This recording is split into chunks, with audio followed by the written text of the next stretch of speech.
moms how it is possible to put themselves first. She has a one-on-one yoga coaching and her virtual yoga studio that shows moms how to go from stressed to refreshed. She now shares her story nationwide and has been on Afro TV, a TV station. And she has shared and taught yoga to Girl Scouts of America, Orange County Library Systems, and Fortune 500 companies. Leslie, thank you so much for being here today. Thank you, Kate. That bio, I'm like, I did all of that. All of it. Isn't it such a joy to be reminded of that? Yeah. No, it is. And learning how to not feel uncomfortable. Like, oh, why is she saying that? On the opposite of uncomfortable, it should be joyful. We're so unaccustomed to allowing space for praise, but you heard that bio. I did. Right? If that was somebody else, how would you feel about it? I would be like, wow, I want to be like them. I would like, I want to be like her. So number one top tip is live a life that makes you want to be like yourself when you grow up. Yes. This show is Expert Burnout Tips, and we are here for short periods of time to give people something that they can work on, in particular, an actionable step in a short amount of time. And I know that today you want to talk to mothers and especially to Black mothers. Yeah. So for the Black mothers that might be watching us out there today, what is your number one top tip? Take a nap. That's it. Take a nap. You don't got to buy anything. You don't have to go anywhere. The only thing you have to do is ask for help. So if you are blessed to have a partner or some kind of support, tell them, do not ask, tell them, I am going to take a nap in about an hour. Can you watch the kids while if you have younger kids? I have 2 young kids, so like they can't really fend for themselves yet. I have a 3-year-old girl. I have to like pause and think about that. And a 4-year-old boy. So, they still need help with a lot of things. So I have to make sure, especially when it comes to like self-prioritization, that I am delegating. It goes hand in hand, delegating and knowing that it's okay. Not even that it's okay, it's more than okay to ask my partner to help me to take a nap. Yeah. So there are people out there that are saying, yeah, well, I don't have a partner. Right. Yeah. I'm here on my own. Yes. Right? Yeah. This to me is a moment of tap into your community. Right. What do you think people should do if they're feeling guilty about asking for help? Oy. So I immediately think of 2 friends of mine, and one of them is actually my sister-in-law, and she loves to help. And I'm somebody that used to get weird about it. She'd be like, she would literally, and she still sometimes does have to remind me, she's like, I just want to help you, Leslie. Like she has to say it like that. And then I'm like, oh, okay. And I've been way better, especially the past 3 years since I've become certified as a yoga teacher and a life coach. Like I do need the help. So it's like, it's learning how to listen to when people are like people that care about you, first and foremost, people that care about you and have your best interests at heart, when they're literally saying with their words, like, I want to help you. Like if a person says that, and if they say, if there's anything that you need, let me know, like take those words and then, reach out. And the worst the person can say, one, they cannot respond, or they can say, yes, what do you need? And then you're like, can you come over and watch my kids while I take a nap? It'll just make me feel, and you don't even have to explain yourself, but I know as a mom, I'll be able to rest better knowing that somebody has eyes on my kids and that they're not like ravaging the pantry and like doing God knows what, because, But we have like a kid-proof thing on the yeah. And they know how to open it. Not yet. Oh, trust me, they will figure it out. I know, I'm not ready. We talk about asking for help a lot over at Fried the Burnout podcast, and this first stage of, there's a lot of criticism in this space of people saying, oh, let me know what you need. And people are like, I don't know what I need. need? Like, how am I supposed to ask? How do you know what you need? Right? My first guess is, if you don't know what you need, just ask for time to take a nap. Yes. Like, use this episode as like, okay, I'm going to take a nap. Let me do that. Or I'm going to go into yoga part of me. Get quiet with yourself. You know, even if that's like before you're on your way to pick the kids up from school, and before you're going into the school, sit with yourself for a minute and take 3 deep breaths. And while you're doing that, you know, asking yourself, what do I really want when it comes to like resting or whatever it may be, prioritizing yourself. And you'll be surprised, like you have the answer. Like you have it, but you just have to get really quiet with yourself. And I know for me, I have to not be around my kids for that to happen. Like, and everybody's different, but I know for me, I have to separate myself. I have to go take another thing. I like to take walks. So I will leave my home and like go outside, you know? Yeah. So getting okay with asking someone to show up so that you can do something that other people might not think is quote unquote necessary. Yeah. But is necessary. Yes. And you know, with black moms, black women, black community, we do have a lot of trust issues. Like, you know, somebody may be watching this and be like, you know, I've tried to ask people to help me and it didn't work out. Like they didn't show up, you know, like they didn't come to my house once I asked them to take a nap.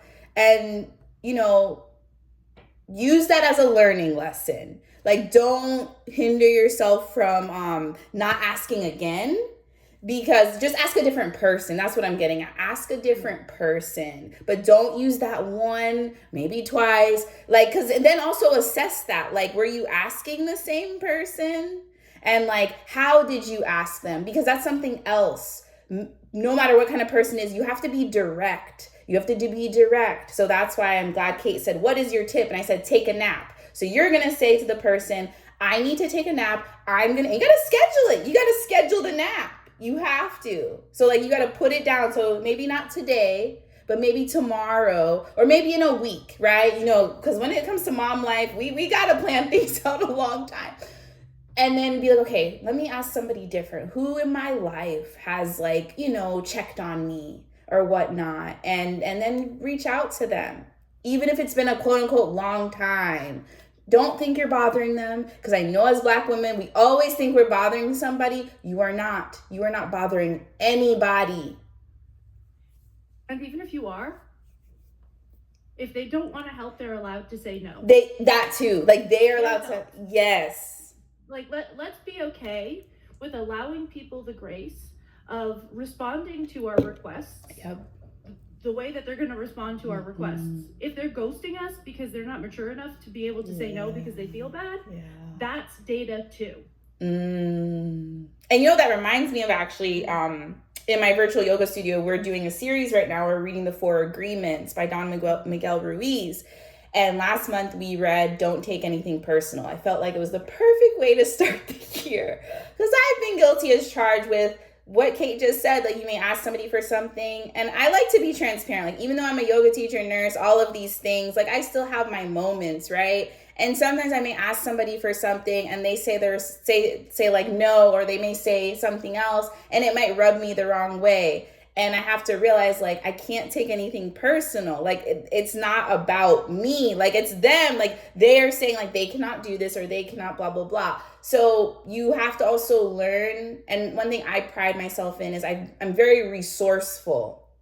Very resourceful. So just really using the communities that I have and Googling things, like, you know, just Googling Facebook groups. Like I was sharing this with Kate before. I'm in a Facebook group called Black Moms Orlando. Don't sleep on Facebook. That's all I'm going to say. There's over 2,000 Black moms in that Facebook group that live in the Orlando area. I can reach out to any of them and, like, you know, we can just have a conversation, whatever I need. So I just encourage you to do that. Like, reach out. You will feel so much better for it.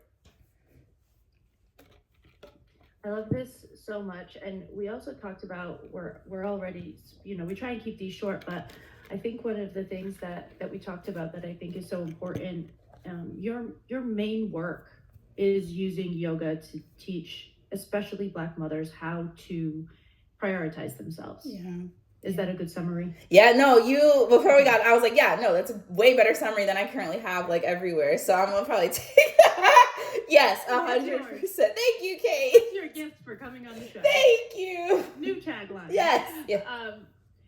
I want to just take another couple of minutes to describe how important it is for women, and Black women especially, to take time to learn how to be safe in their bodies and how yoga can help with that. Yeah.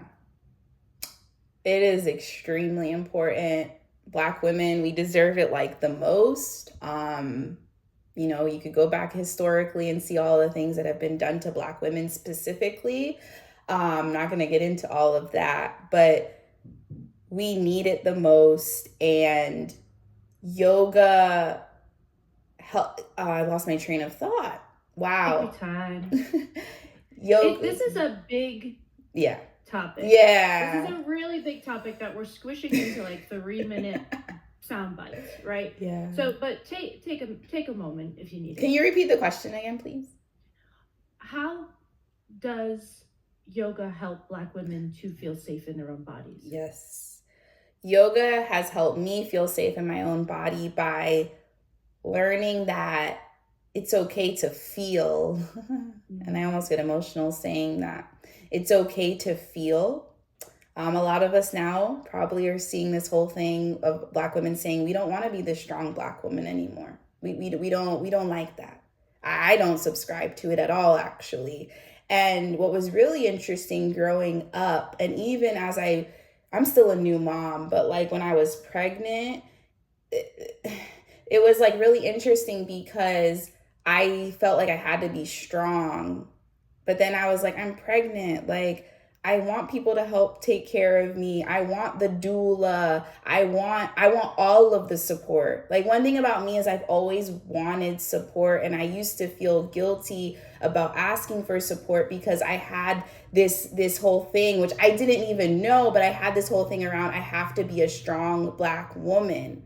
And quickly, my mom, she was, how do I even say this in a concise way, but I didn't really see her express herself all of the time. I can like count on my fingers the times I've seen her cry. And one of those times was after she was diagnosed with type 2 diabetes. She came back home, she got all this equipment, she didn't know what to do, and she was crying. And that was the reason I actually became a registered nurse, because I was like, I want to be able to help people like my mom, because my mom doesn't have a lot of friends, and she still doesn't. And it's just, I'm just like, wow, like, how did she do all of, like, it was my mom and my dad that took care of me and my sister, but I was just like, how did she, like, sometimes I just want to like kiki with my friends and like say, F the kid, like all of that. And like, I'm like, when did she get that time? And so it's like learning, so I didn't really see her feel a lot, is the what I'm trying to get at. I didn't see her feel a lot. So then I had this, I don't know if it's a whatever you want to call it, but the strong Black woman thing. And then I became pregnant, and I was like, but I need support. Like somewhere deep down in my like gut was like, you need the support. It's okay to be soft and say, like, because even my husband will have to remind me, like, Lesline, I'm here to help you. You notice I'm always like because literally that's how it feels. They're like staring into my soul. Yeah. And because I'm just like, oh, I have to do it all.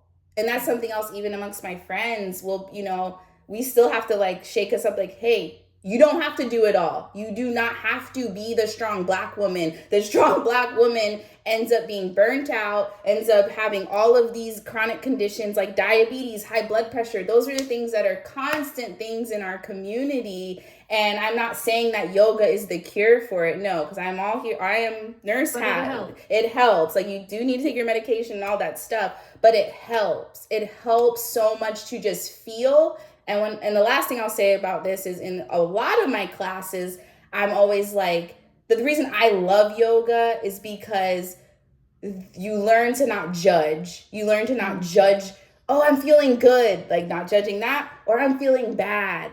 It just is. It just is. And that's why I love yoga so much, because you learn how to assess these feelings and not attach anything to the feelings. So, yeah. I love that. And that's a huge lesson